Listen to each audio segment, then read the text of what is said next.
Headache के मरीज हर OPD में आते हैं, लेकिन ये छांटना बड़ा मुश्किल होता है कि किसका हेडेक सिंपल सा बिनाइन हेडेक है या किसी का हेडेक जानलेवा या खतरनाक हेडेक है।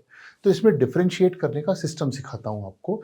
एक फॉर्मूला है, उसे कहते हैं स्नूप 10। तो जल्दी जल्दी उसको समझते जाते हैं। यदि किसी को हेडेक है और हेडेक के साथ सिस्टमिक सिम्टम्स हैं, यानी हेडेक है, फीवर है, वेट लॉस है, तो सोचो कि हो सकता है उसे इन्फेक्शन हो या कोई मेलिग्नेंसी हो। इसी तरह से हेडेक के साथ यदि किसी को न्यूरोलॉजिकल डेफिसिट है, जैसे एक साइड की वीकनेस है, डबल विजन हो रहा है या स्ट्रोक जैसा लग रहा है, तो वो खतरनाक हो सकता है।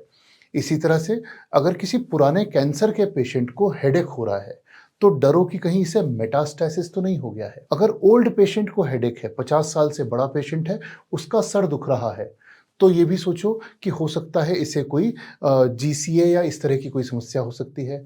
अगर हेडेक का ऑनसेट सडन है, यानी हेडेक शुरू हुआ और 1 मिनट में बढ़ के बहुत तेज हो गया, तो भी डरो कि ये कहीं थंडर क्लैप हेडेक तो नहीं है।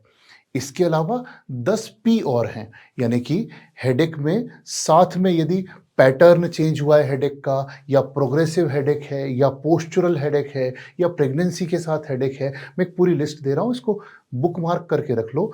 पेशेंट में यदि इनमें से कोई भी चीज़ दिखती है, तो उसे आगे इन्वेस्टिगेट करना है। अगर इनमें से कुछ नहीं है, तो आप उसे सिंपल पेन किलर्स, एनाल्जेसिक देकर घर भेज सकते हो। इस पोस्ट को सेव करके रख लेना और चैनल को फॉलो करके रखना। आपको ऐसी बहुत सारी चीज़ें सीखने को मिलेंगी।